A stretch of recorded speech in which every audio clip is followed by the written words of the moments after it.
Graça e paz, bom dia. Vamos começar a nossa aula clamando ao Espírito Santo que nos dê sabedoria, mas também orar pelos enlutados, pelos enfermos neste período tão conturbado, tão difícil para nós, né? Então, vamos orar?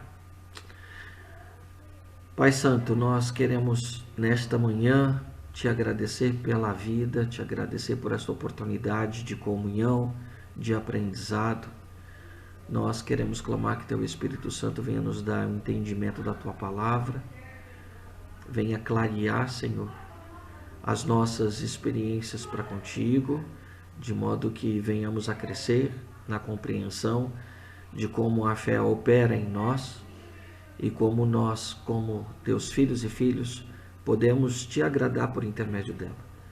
Nós queremos também, Senhor, nesta manhã, orar, Senhor, por cada um que se encontra enfermo, as pessoas que estão sofrendo com esta epidemia, as pessoas que estão no nosso país sofrendo recordes e mais recordes de mortes. Em o nome de Jesus, Pai, envia o Teu Espírito sobre essas pessoas, sobre as famílias enlutadas, Senhor. Senhor, venha soprar o fôlego do Teu Espírito sobre os pulmões do Teu povo, Senhor, para que haja salvação no mundo, Senhor.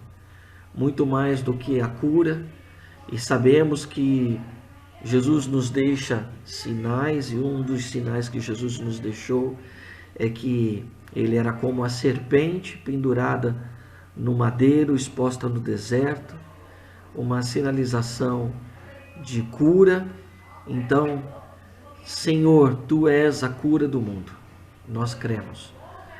Da maior das enfermidades, que é a enfermidade do pecado, que nos gerava distanciamento.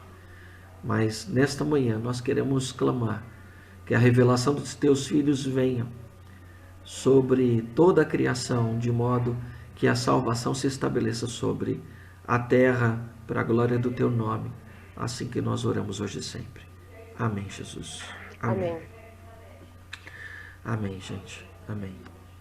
Bom, semana passada nós trabalhamos a nossa aula 7, que devia ser a aula 9, segundo a Dani, né? A aula 10, né?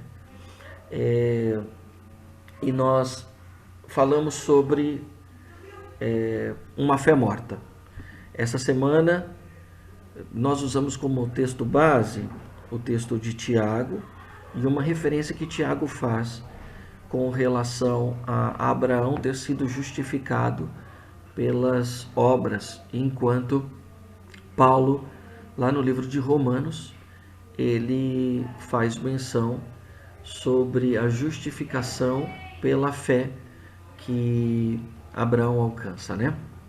Trabalhamos essa relação, e obras e fé são citações dos dois para períodos específicos da vida de Abraão.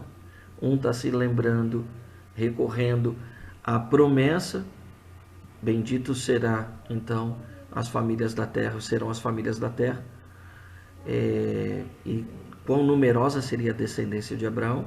Essa é a referência de Romanos 4, e a referência que Tiago faz é com relação à obediência de Abraão, quando então Deus pede a Isaque como sacrifício, né? Então, uma referência que nós terminamos dessa passagem é então sobre a obediência, e que Abraão, ele cria, mesmo que se a morte viesse para Isaque, ele cria que Deus o ressuscitaria, que é o texto que está em Hebreus capítulo 11, que nós lemos também a semana passada. Então, nós temos inúmeros textos na Bíblia que nos apresentam então a ação de Deus e uma manifestação de milagres logo após uma ordenança de Deus. E assim como a gente também tem diversos textos que mostram a retenção de um milagre quando a desobediência impera na vida do povo de Deus e nas histórias que a gente tem na Bíblia, né? Gente, são inúmeros os casos que a gente consegue perceber na Bíblia a esse respeito. Então eu queria... Alguém tem alguma pergunta? Alguma referência do que vocês pensaram durante a semana? Vamos então ler um primeiro texto hoje, que é o texto de Josué, capítulo 6.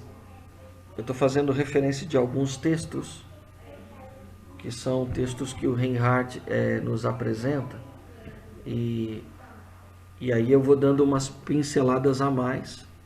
Mas os textos, gente, são textos muito conhecidos nossos, e que às vezes a gente não consegue perceber esse detalhe que é muito importante, né? De uma tomada de decisão, de obedecer, e a manifestação desse milagre.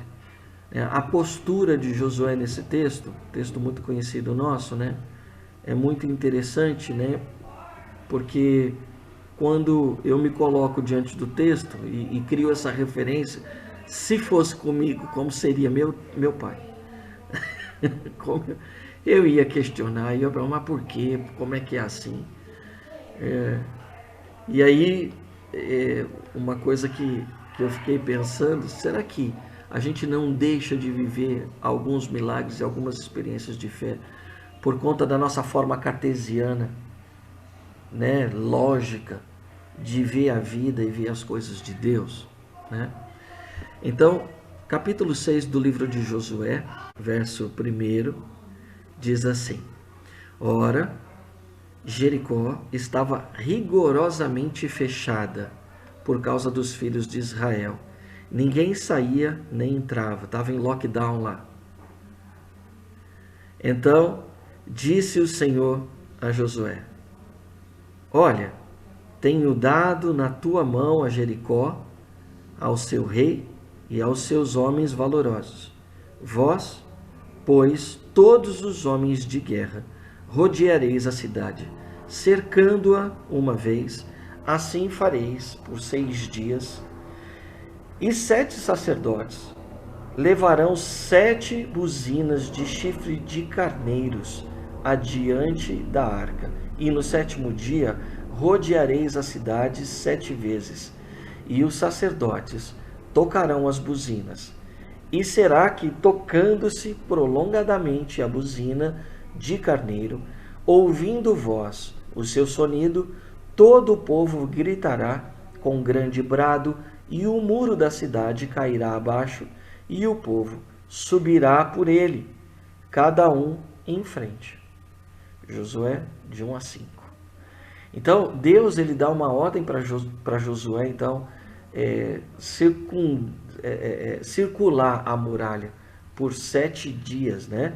E aí ele diz que nesse último dia tinha que tocar a trombeta e o povo gritar, porque aí as muralhas iriam ruir.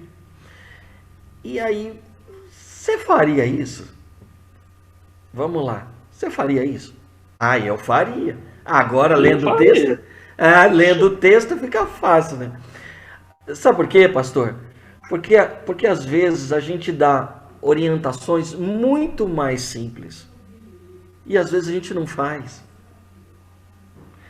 Já pensou Deus falar assim, olha, cospe aí no chão, faz um lodo do barro e põe no olho dele. Aí, mas para que eu preciso fazer isso? Deus não podia mandar um vento e derrubar essa muralha e o povo ficar olhando de longe? Não ia. Se for para glorificar o nome de Deus, só isso bastava. E o povo talvez iria glorificar também, né? Não precisou fazer nada. Fala, pastor Vanderlei. Não, eu creio que, né, pelo menos para mim, olhando assim, o que Deus quer da nossa parte é o envolvimento, a participação naquilo que Ele está fazendo. Porque se fosse simplesmente Deus esticar a mão e tudo acontecer, a gente só ia ficar sentado olhando. E da parte, né, que Deus nos criou a sua imagem e semelhança, olhando para Adão e Eva, sempre houve essa presença de Deus e dizendo o que era para ser feito, né? Fazendo só um link rapidinho da questão da Páscoa lá no Êxodo, né? Deus dá os detalhes, faz assim, pega o cordeiro, junta a família. Então, Deus dá os detalhes e nós recebemos e temos que fazer. A pergunta foi se a gente faria. Eu até acredito que a gente ficaria se auto-questionando ou falando, Deus, por que dessa forma? E é interessante que essa também não é a postura de Josué, né? O texto diz que ele simplesmente fez o que Deus mandou, né? E esses questionamentos que nós fazemos, tem outros textos que a gente vai ver que até rola alguns questionamentos, né? Mas a obediência, na verdade, tem essa questão, pastor Vanderlei, da gente participar. Mas Deus não precisa de nada da gente, né? E o que está em questão aqui é essa fé que opera, né? E ela opera na obediência. Ela opera essa obra de fé, né? Que essa segunda parte que a gente trabalhou semana passada, né? Ela opera no desenvolvimento da fé. Então, obedecer é um exercício de fé. A obediência, ela vai nos exercitar para vivermos o sobrenatural. E a obediência, então, ela se torna então uma chave para que o milagre de fato aconteça nas nossas vidas. É muito interessante esse modo que o Senhor opera em nós, através de nós.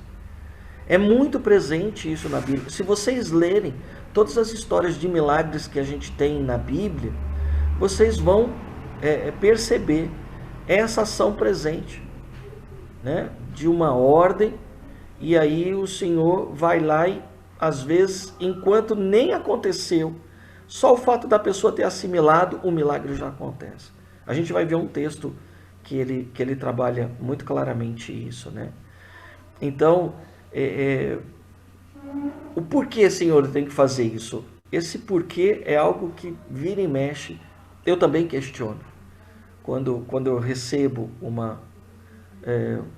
tenho um sentimento, porque é assim que Deus se manifesta, né, também dentro de nós, né?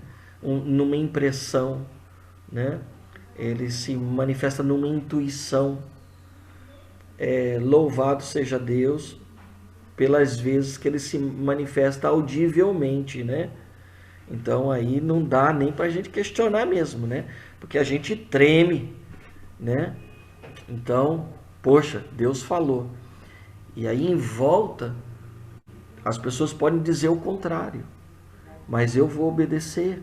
E quando isso acontece, a gente vê o milagre.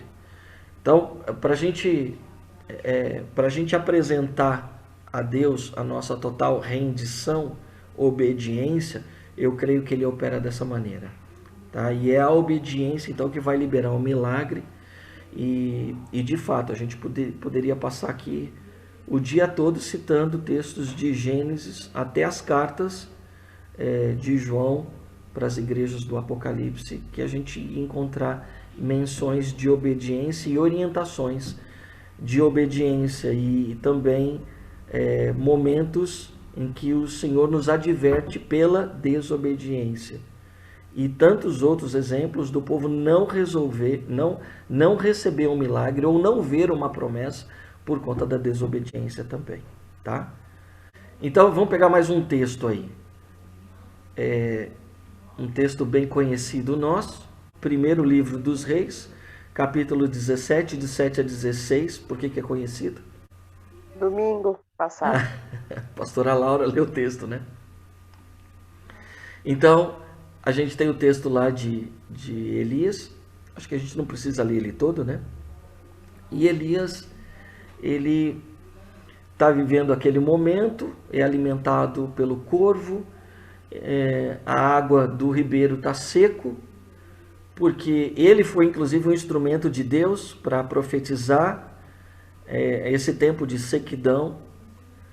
E ele também passa a viver os dilemas desse ciclo, né, desses tempos que o povo de Deus está passando também, mas ele é sustentado por Deus. Por mais que ele esteja num momento de crise, ele também obedeceu à voz de Deus ao profetizar. Mas ele está numa crise interna, né? E Deus dá uma orientação para ele. Levanta, vá até Serepta, né? E lá aí a gente conhece o texto, né? Então, vá até Serepta, né? Que é em Sidom, e habita ali. E eis que eu ordenei ali a uma mulher viúva que te sustente. Então, Deus já havia colocado no coração dela também. E esse é um detalhe que às vezes passa batido por nós. Porque a gente olha para o texto e fala, Elias só podia estar de brincadeira, né? A mulher fala que tá com falta de comida, ele não dá nem bola para ela, né? Então, ela, quando ele pede para ela de comer, né? Dá-me de comer, assa um pão para mim. Aí ela diz assim, porém, ela disse, vive o Senhor teu Deus, que nem um bolo tenho, né? Deixa eu ver minha versão aqui. Porém, ela disse, vive o Senhor teu Deus, ou assim como vive o Senhor teu Deus. Como é que está na expressão de vocês? Verso 12, capítulo 17 de 1 Reis. Tão certo como vive o Senhor seu Deus. Tão certo como vive. Essa O tá meu melhor. fala, juro pelo nome do Senhor, o teu Deus, que não tem nenhum pedaço de pão. Mas já estava no coração dela. Aí o profeta precisa dar uma força para ela, né? Que nem um bolo tenho, senão somente um punhado de farinha numa panela e um pouco de azeite na botija. E vês aqui, apanhei 2 cavacos e eu vou prepará-lo para mim e para o meu filho, para que o comamos e morramos. E aí a atitude de Elias, atitude número 1. Aí, atitude de Elias. Mulher, pode deixar. Estou compadecido de você. Eu vou orar ao Senhor para que Ele mande mantimento para saciar a sua fome e também a fome do teu filho. Alternativa B. Elias pediu desculpa. Me desculpa. Deus deve ter me dado o CEP errado. Eu errei de casa. Alternativa C. Elias brigou com Deus. Senhor, pegadinha do malandro numa situação dessa, Senhor. Não faça isso comigo. O Senhor está brincando comigo. Alternativa número D. Letra D. Número não. Letra D. Asse um pão para mim primeiro.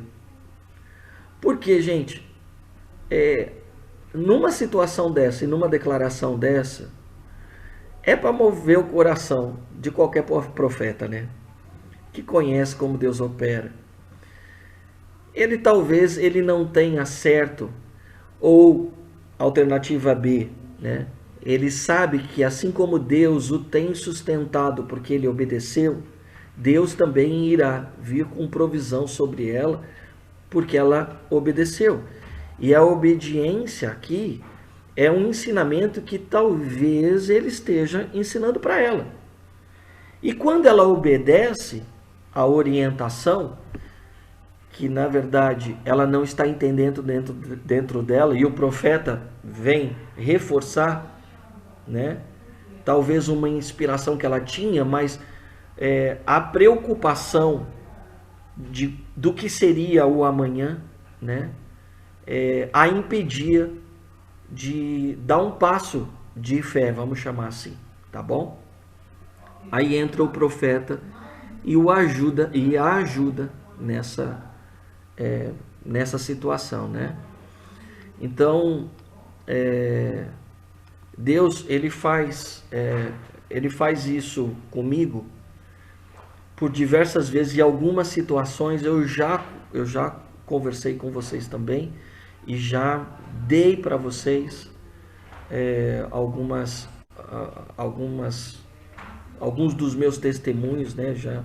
Já passei para vocês isso, né?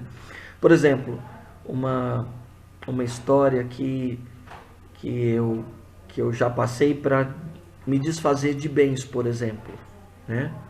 Então, lembra quando eu contei da história do meu tipo? Que o Senhor falou assim para mim, dê para o Fábio, dá para o Fabinho. Eu dei para o Fabinho. Passado um tempo, ele falou para mim, ó, pega a Dani e as crianças e vai dar um passeio diferente. E o Espírito me levou até uma concessionária. E eu ganhei praticamente 2 carros, né? Porque no final das contas, foi exatamente isso que aconteceu. Eu, quando saí da fábrica, eu ainda, o seu Roth ainda me abençoou com um valor, dizendo ele que era da desvalorização de um carro que eu nem tinha pago ainda. Então, eu acabei tendo 2 carros. Eu não sei se vocês sabem, mas um dia eu estava ministrando lá na Praia Grande, na igreja da Praia Grande, o pastor Lupércio era pastor lá. E ele ia fazer ele estava expandindo o ponto missionário, ele precisava de R$7.000 para comprar as cadeiras. E eu estava ministrando, aí o senhor falou assim para mim, dá sua moto.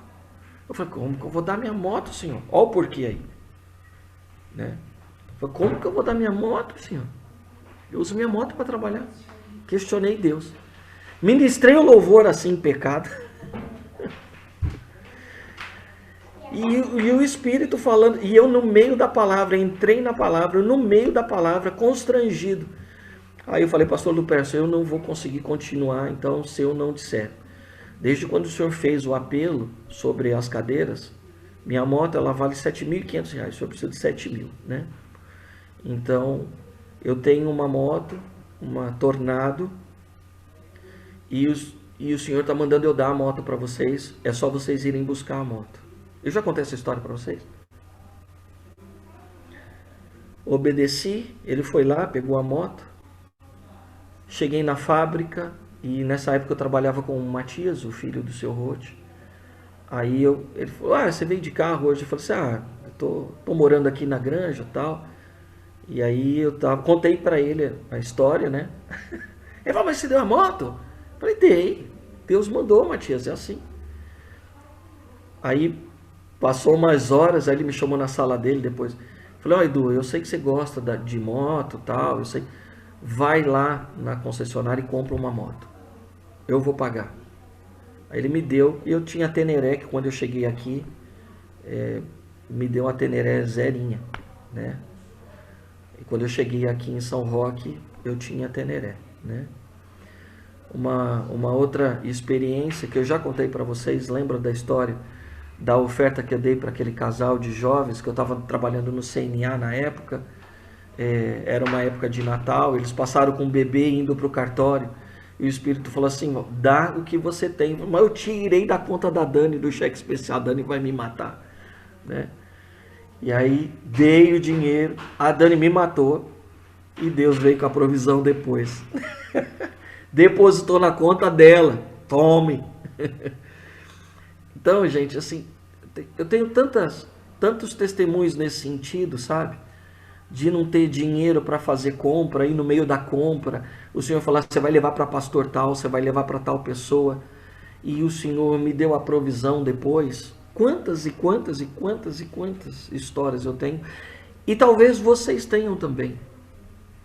Então, lembre-se de que obedecer é um princípio espiritual, e ele abre portas e ele nos dá a oportunidade para que o milagre de Deus então se manifeste nas nossas vidas. Algum comentário, alguma pergunta? A obediência acaba aqui sendo uma chave, né? Uma chave para abrir portas que o Senhor já preparou para a gente, né? De coisas que ele já tem pronto e só basta a gente receber. Inclusive, ele dá essa chave na nossa mão. Toma, agora vai lá e abre. Talvez também, Felipe, seja para a gente compreender isso um pouquinho melhor, né? Nessa participação que o pastor Vanderlei trabalhou conosco, que Deus gosta que a gente participe, obedecer é uma atitude de fé. Por isso que agradamos a Deus. A nossa participação, muito mais do que colocar a mão na massa, é colocar a nossa fé em ação. A fé na qual Deus depositou como um dom sobre nós. Colocá-la em ação é a melhor forma de participarmos. Quando na verdade tudo é dele. Só vai depender da gente crer nessa palavra que a gente está recebendo por fé. Por meio da fé. Então, a nossa participação do crer é obedecer. Então, por isso abre portas, né? E ao mesmo tempo chega a ser a nossa participação em meio ao milagre, tá? E imagina vocês, né? Tem um outro texto muito conhecido. É tanto texto que vai vindo, né? Lucas 5, de 1 a 9. E aconteceu que, apertando a multidão para ouvir a palavra de Deus, estava ele junto ao mar de Genezaré. E viu estar 2 barcos junto à praia do lago, e os pescadores, havendo descido deles, estavam lavando as redes. E entrando num dos barcos, que era o de Simão, pediu-lhe que o afastasse um pouco da terra, e assentando-se, ensinava do barco a multidão. E quando acabou de falar, disse a Simão: faze-te ou lança-te ao alto mar, e lançai as vossas redes para pescar. E respondendo Simão, disse: mestre, havendo trabalhado toda a noite, nada apanhamos, mas sobre a tua palavra lançarei as redes. E fazendo assim, colheram uma grande quantidade de peixes, de modo que rompia-se-lhe as redes. E fizeram sinal aos companheiros que estavam em outro barco para que fosse ajudar, e foram e encheram ambos os barcos de maneira tal que quase iam a pique. E vendo isso, Simão Pedro prostrou-se aos pés de Jesus, dizendo: Senhor, ausenta-te de mim, que eu sou homem pecador. Pois que o espanto se apoderara dele e de todos os que com ele estavam, por causa da pesca de peixes que havia feito, né? Então, Pedro, um pescador treinado. Gente, eu que gosto de pescar, aí a pior coisa que tem quando alguém chega do lado e começa a falar: não usa essa boia, pega o chicote por maior, não usa esse anzol. Ah, pai, mas menino, me deixa com meus trem, minhas traias de pesca. Fica dando palpite na pescaria da gente. Aí eu fico imaginando, esse era o ofício de Pedro, né? Então, imagina eu ensinando para a Kátia como que a Kátia tem que editar vídeo. Hã? Quantos anos, o Vanderlei, você está na IEV? Desde 93. Desde 93. Faz as contas aí agora. Quase 30 anos. Já pensou eu ter que dizer para o Vanderlei como que ele tem que pastorear a igreja da IEV depois de 30 anos? Ensinar a missa para o vigário. Vou ensinar para a Cirleia como é que a Cirleia tem que fazer fisioterapia. Onde que ela aperta o povo.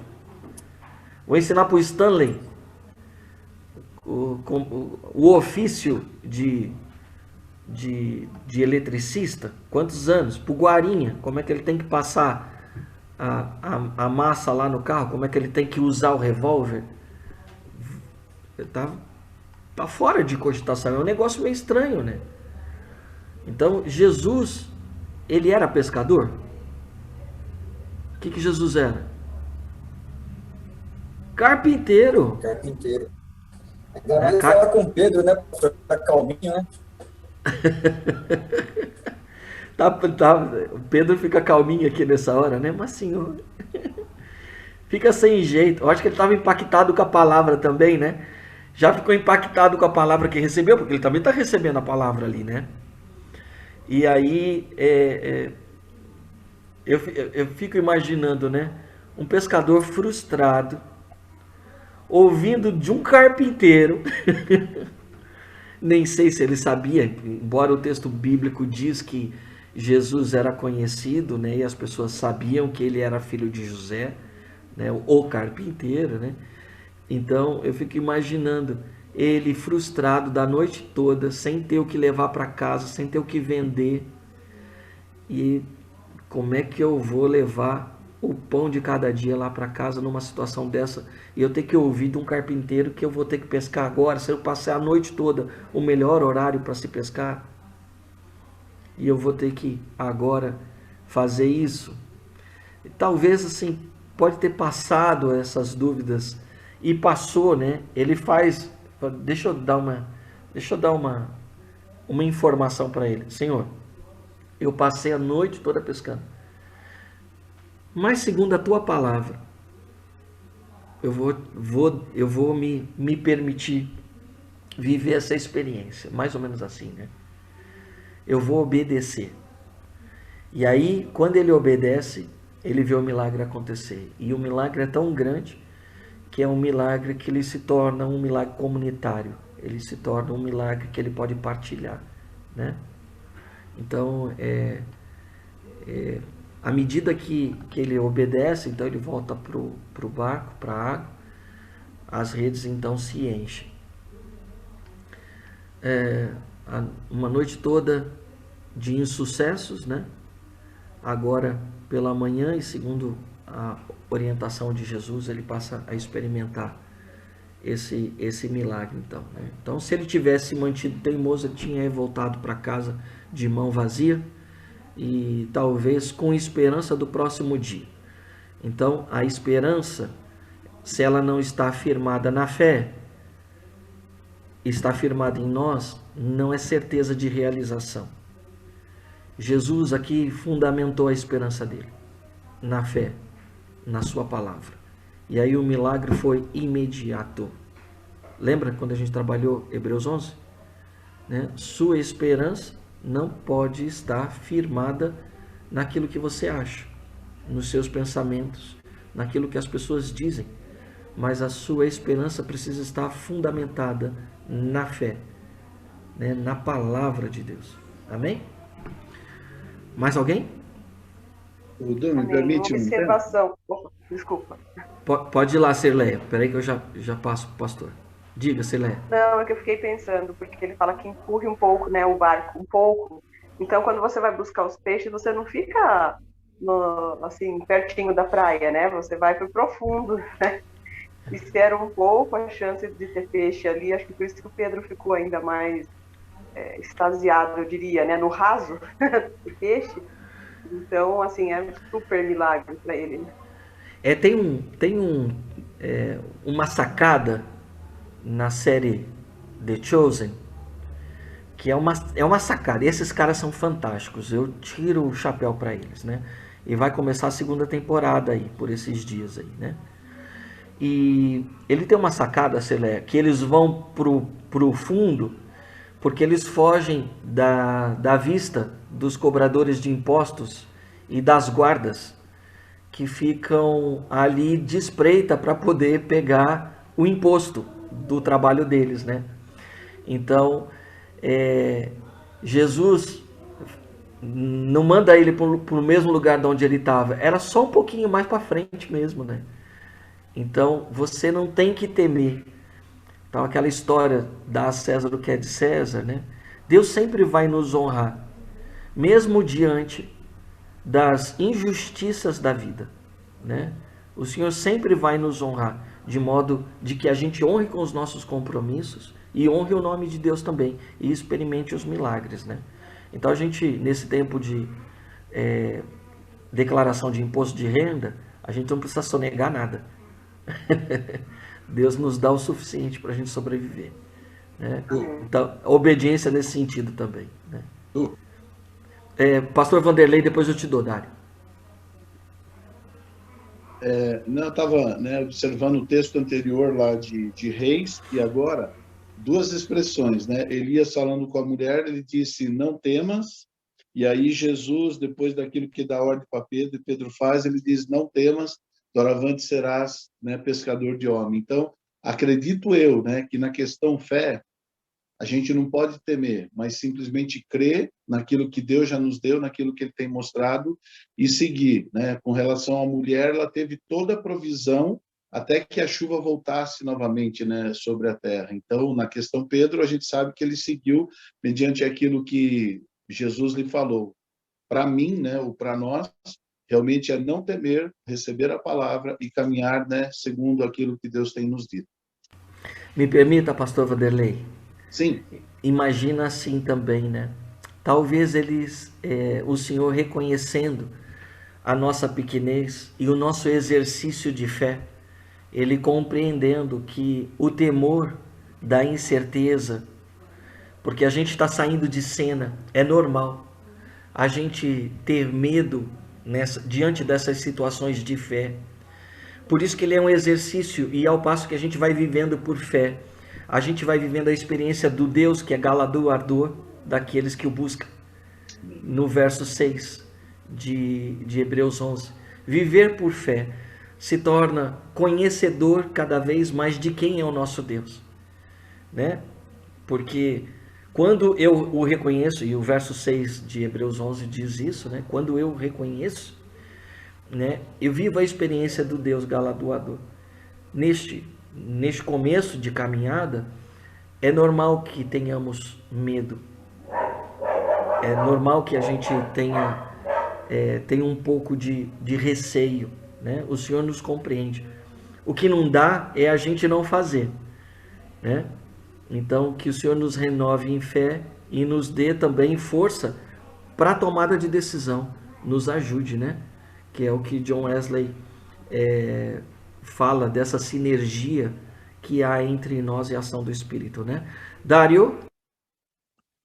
Esclarecimento, né? Então, essa questão de Forte ao Largo, eu tenho a Nova Almeida atualizada aqui também, e ela fala nesse versículo, leve o barco para o lugar mais fundo do lago, e então lancem as redes.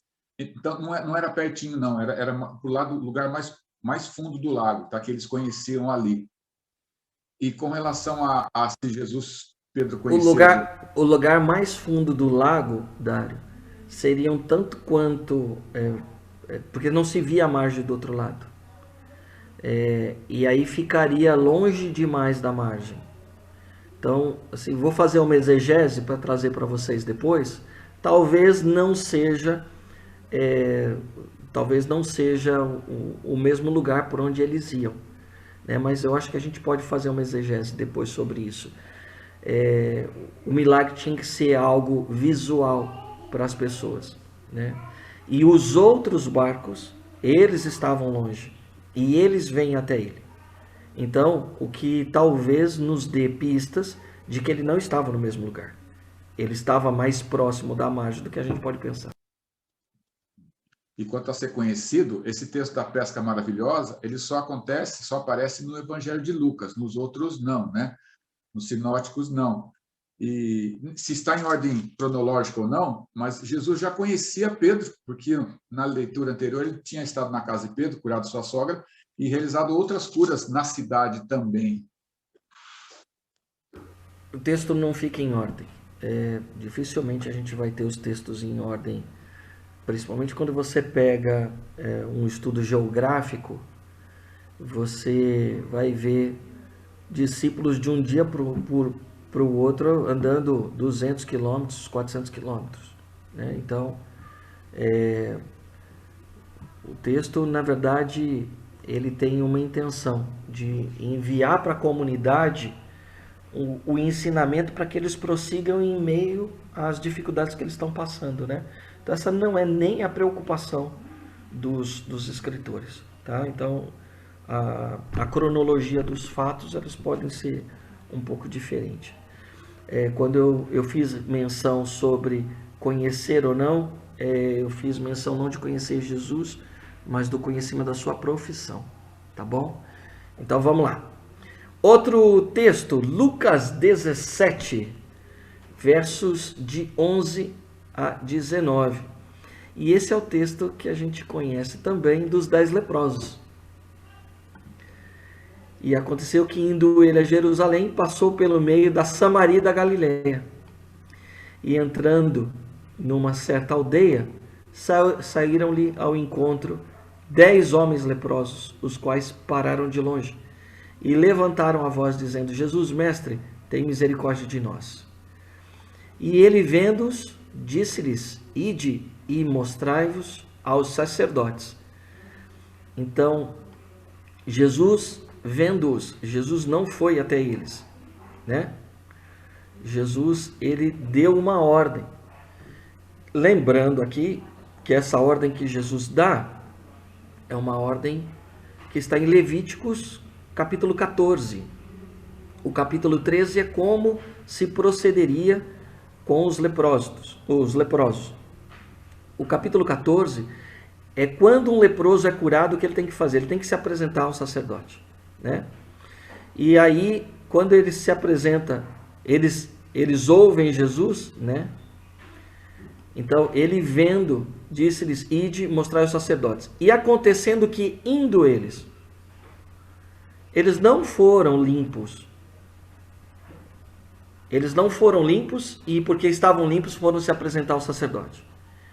Quando Jesus disse para eles, eles sabiam, eram conhecedores da lei. E por isso eles continuaram. O único que não continua é o cara que não está impregnado pela religiosidade, né? Interessante isso, né? É o estrangeiro.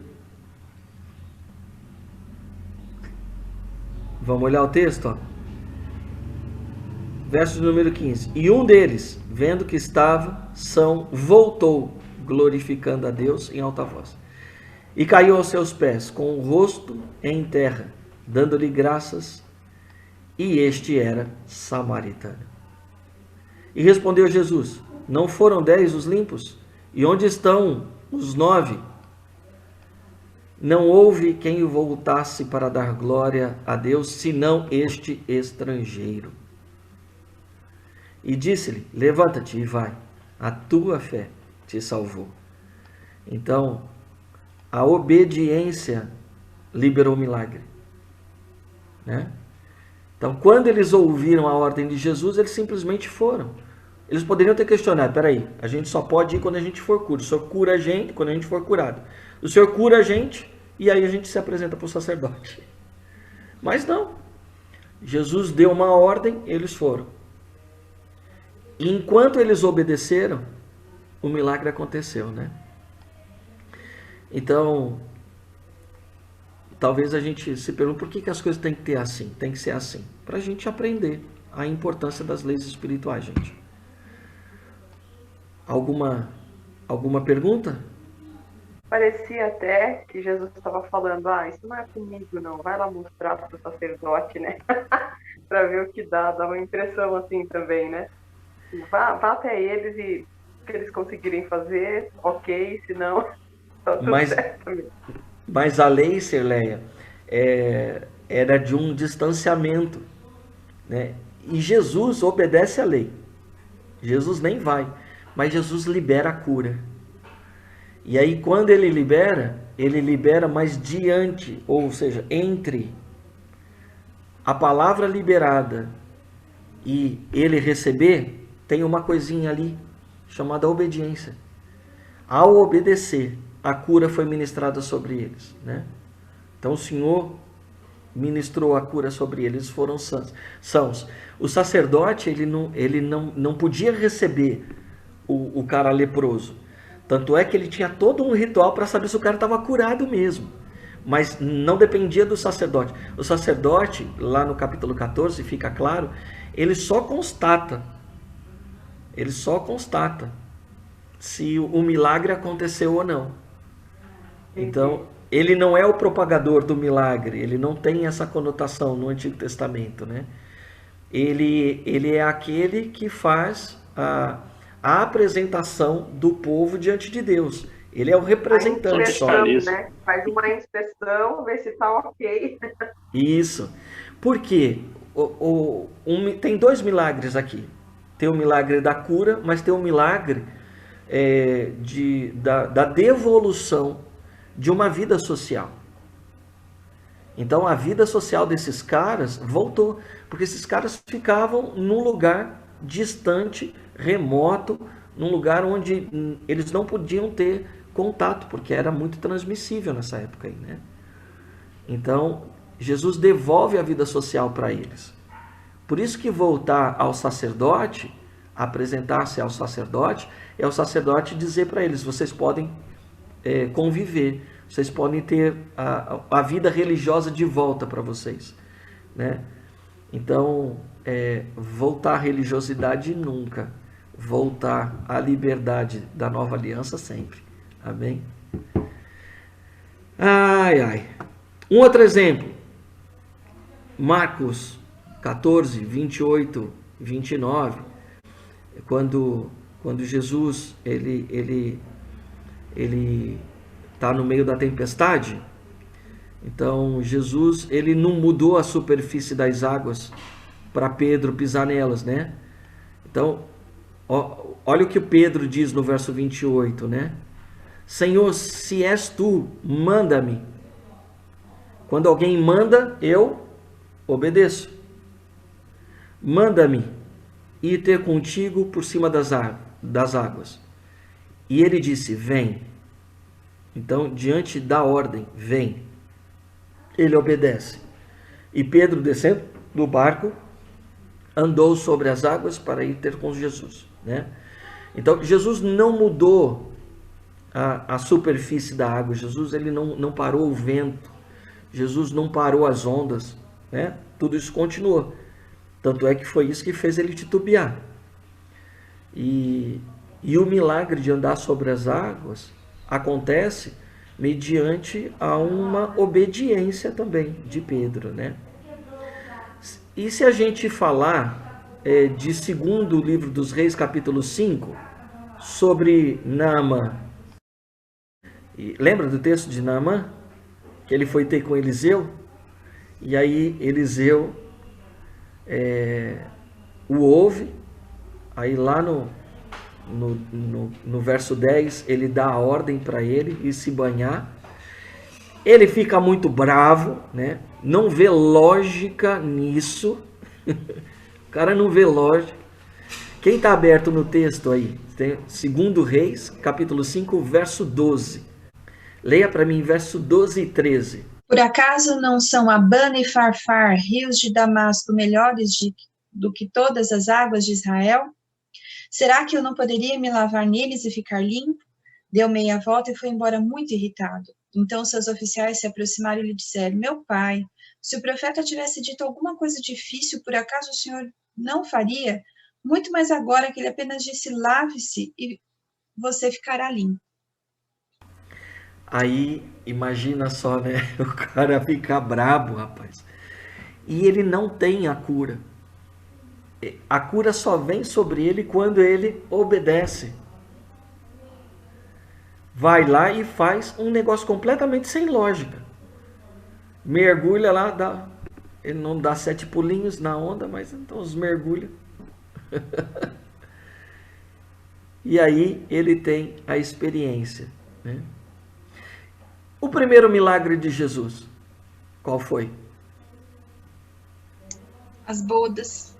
De Caná da Galileia. Transformação da água em vinho. Que é João 2, né? Como é que acontece? Qual que é o cerne de todo esse milagre acontecer? Né? Palavra da mãe dele. O que é, Dari? Palavra da mãe dele. Palavra tudo que ele pedir.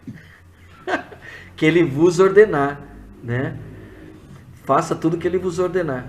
E aí, mais ou menos assim, eu conheço o meu menino, tá? Vocês vão achar ele meio estranho, mas faça tudo que ele mandar vocês fazerem, né? Porque às vezes Deus manda a gente fazer uns negócios meio doido. E o que acontece é que a gente tem medo de passar o mico. A gente fica questionando assim, e se não acontecer? Essa não é uma expressão de fé. Essa é uma expressão de incredulidade. E aí, gente, tem um texto, que esse texto é um texto que o Reinhardt, ele fala sobre ele, e eu já li esse texto, mas eu nunca tinha tido a visão desse cara. Capítulo 54, 1 e 2 de Isaías. Capítulo 54 de Isaías. Tá aberto aí, Dário?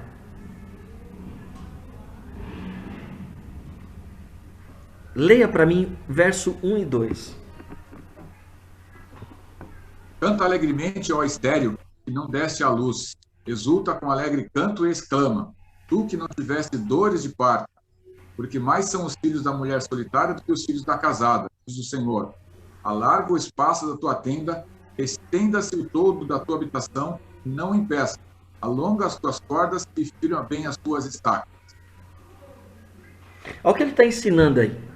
Ele está falando assim, que a mulher estéril, essa já é uma ordem, essa é uma promessa já liberada. Interativo. Né? A mulher que é estéril, o que ela tem que fazer? Reclamar da vida? Tem que cantar alegremente. Está aí na Bíblia. Então, eu estava pensando, eu fico imaginando, a mulher, a gente está tentando engravidar, sabe, pastor, a gente está há anos, e a gente está querendo, eu queria que o senhor ora. Você já cantou quantas vezes hoje? Quantas vezes hoje você já celebrou ao Senhor? E aí, olha a atitude de fé. Amplia o lugar da tua tenda. Amplia o lugar da tua tenda. Por que amplia? Porque vai chegar mais um aí. A descendência, ela vai acontecer, ela virá. Atitude de fé, atitude de obediência. Aí ele fala assim, alonga as tuas cordas e aprofunda as tuas estacas. Sabe o que isso significa? Significa que ela tem que firmar moradia. E obedecer, agir dessa forma, é tomar posse da palavra de Deus sobre a sua vida. Então, tem uma ordem clara para a mulher: cantar de alegria, com júbilo, aumentar a sua tenda e firmar moradia, que é o fixar bem profundamente as estacas. Essa expressão do hebraico, né? Mas por que ela tem que fazer isso se ela não tem filho ainda? Porque ela está obediente. Tá, mas obediente ao quê? Porque a palavra, ela é genérica, não é para ela. Olha o que diz aí verso 3, 4 e verso 5. Leia para mim, Kátia, por favor. Porque você se expandirá para a direita e para a esquerda, e a sua posteridade possuirá as nações e fará com que se povoem as cidades arrasadas. Não tenha medo, porque você não será envergonhada. Não tenha vergonha, porque você não sofrerá humilhação. Você se esquecerá da vergonha da sua mocidade e não mais se lembrará da desgraça da sua viuvez, porque o seu Criador é o seu marido. Senhor dos exércitos é o seu nome, o Santo de Israel é o seu Redentor. Ele é chamado o Deus de toda a terra. Então, se você está fazendo, se você está tendo uma atitude louca na visão dos homens, não se envergonhe, não tenha medo, não tenha medo. Então, por quê? E aí, nesse caso especificamente para a mulher estéril, tá? Porque quem fecunda não é o marido, mas é o seu marido. E o seu marido é o Criador de todas as coisas. É o Senhor dos Exércitos. Pode, Silé. Tenho uma amiga e ela era estéril. E ela já tinha feito 4 inseminações artificiais e só tinha mais uma para ser feita. E é uma super grana, né, para fazer essa inseminação.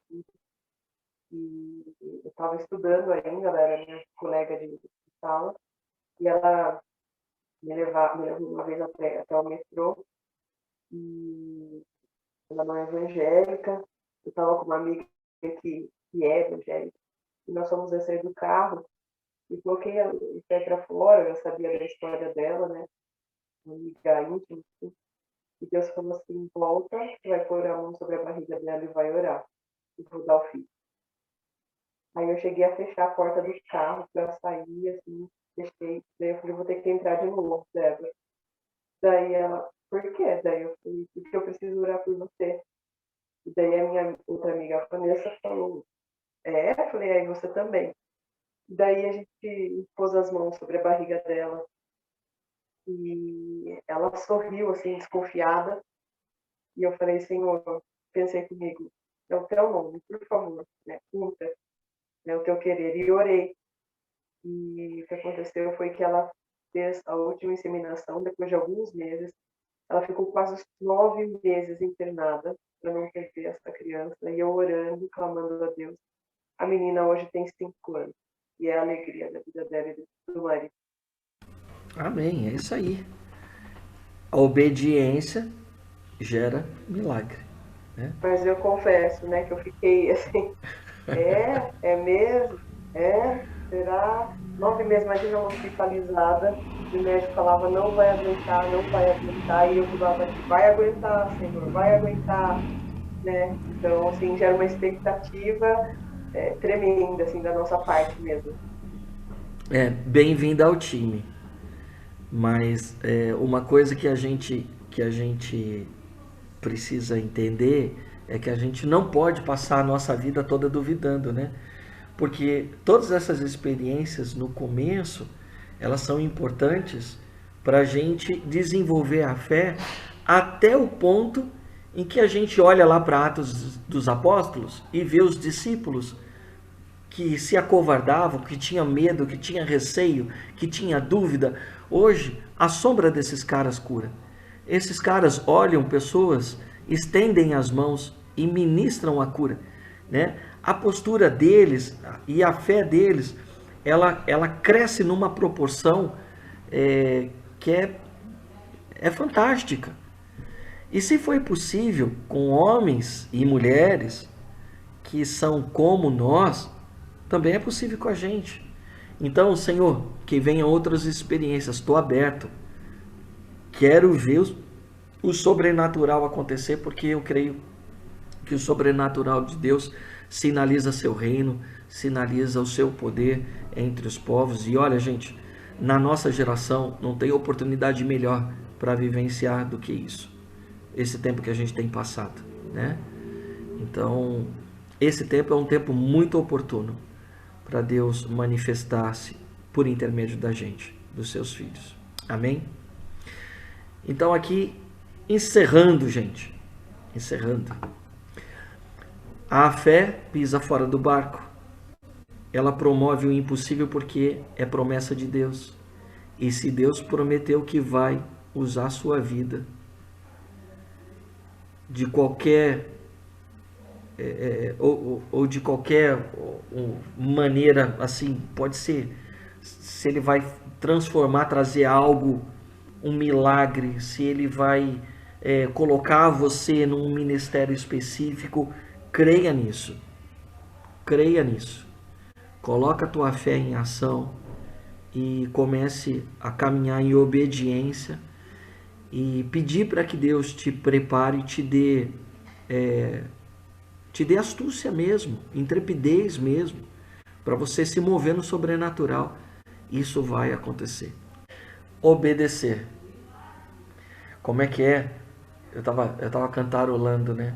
Crer e observar tudo quanto ordena, o fiel obedece ao que Cristo manda. Amém. Então, sejamos obedientes à ordenança do Senhor e que Ele abra as janelas dos céus sobre nossas vidas, sobre nossa igreja, sobre as pessoas que cruzam os nossos caminhos. Amém? Sejamos ousadas no Senhor. Amém? Quem ora por nós? Pastor Felipe? Amém. Vamos orar. Senhor Deus, te damos graças por esse tempo, Senhor Deus, tão precioso de aprendizado, Senhor Deus, tempo de alimento da tua palavra, Senhor. O Senhor tem nos abençoado, Senhor Deus, a cada dia. Não vou nem dizer que é a cada semana, é a cada dia, Senhor. O Senhor tem nos abençoado, tem nos alimentado, Pai, tem nos sustentado. Nós te damos graças por isso, te damos graças pela vida do pastor Eduardo, que tem sido, Senhor Deus, um canal de bênçãos, Senhor Deus, na nossa caminhada, na nossa história. Que o Senhor continue o abençoando a sua casa, a sua família, seu ministério, Pai. Que em nome do teu filho amado Jesus, ao longo dos dias que vão seguir, Senhor, e a gente coloca em prática tudo aquilo que a gente aprendeu de Ti, Senhor Deus, nesse dia e nesses dias que passaram também, Pai, em nome de Jesus, Senhor. Possamos dar testemunho, Senhor Deus, da Tua palavra, Senhor Deus, nas nossas vidas, em nome de Jesus, Pai. Possamos ser obedientes, Pai amado, em todo o tempo, a Tua palavra, Senhor Deus, em nome de Jesus, por mais impossível, por mais louca que pareça, Senhor, possamos ser obedientes e provar e ver quanto que o Senhor é bom. Em nome de Jesus, seja conosco, Pai, agora nos despedimos. Abençoa a nossa casa, abençoa nosso dia, Pai, em nome de Jesus. Amém.